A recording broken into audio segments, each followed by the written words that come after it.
Hey, toy fans! Welcome back to the Spectre Creative channel. I'm your host, a Lego version of Toy Guru Neitlich, and I want to talk about action figure prices, something that's been on all of our mind. And a lot of us tend to scapegoat these, or rather blame the toy companies, right? They're just these, evil giant corporations that are just out there to get all of our money and make profits. Well, I mean, yes, they are. That's what all companies do. Any Fortune 500 company, any publicly owned company has an obligation to its stockholders to make money for them. So 100%, companies, absolutely, their priority is making money. Now, how does that affect us, though, when we see product sort of getting beyond that pivot point of what we feel comfortable spending on action figures, and it's across the aisle. It's Marvel, it's DC, Mattel, Hasbro. Now, a lot of this does not have to do with the toy companies. It has to do with what's going on in our economy. I mean, look at what's going on with inflation. We all like to say, oh, inflation only went up 2% this year, but inflation is compounding. When it goes up 7% one year and then 2% the next year, it means you have a total of 9% inflation. And we're dealing with some of the highest inflation we've had in this country in almost 40 years. Now, the other thing unique about the toy industry is how pricing is set.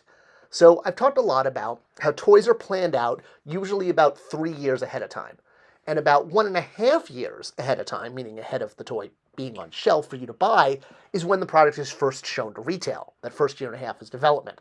So large toy companies like your Mattels, your Hasbros, your Spin Master, your Jadas, etc., they will have toy fairs where they will invite all the buyers to come and basically see the next year and a half's worth of product with the idea that they're going to purchase it. Very similar to, when HasLab does a pre-sale. This is just the retailers being the ones to pony up the money, as opposed to with HasLab, it's the collectors. And that's because retailers obviously need to fill their shelves, and they go to these toy fairs to select basically what's going to work best for their business model. Now, they're given prices, and they're given sort of end cap pitches, different ways of displaying product. It's all discussed to basically lock down what that store is going to carry. And a lot of times they're buying this product before the content has hit, which means you wind up with a lot of things like this, where you get a giant display for a product line where the content has completely tanked. This is one of the biggest problems in the toy industry. Now, the issue with costs, the reason that this is particular to the toy industry is because of that very long lead time, which is why it's unique. You don't see this as much with things like rice and, macaroni and cheese and toothpaste, because it's a continuous product. With the constant need to innovate in the toy industry, one of the ways that toy companies have been compensating for the constant increase in costs due to inflation is by raising the cost of customized. They can't raise the cost of the main line, across the board instantly, because that will affect every customer. But they can raise the cost of customized items in order to make up for the fact that the toys are costing more to produce than they were costed out to a year and a half to 3 years ago when the process starts.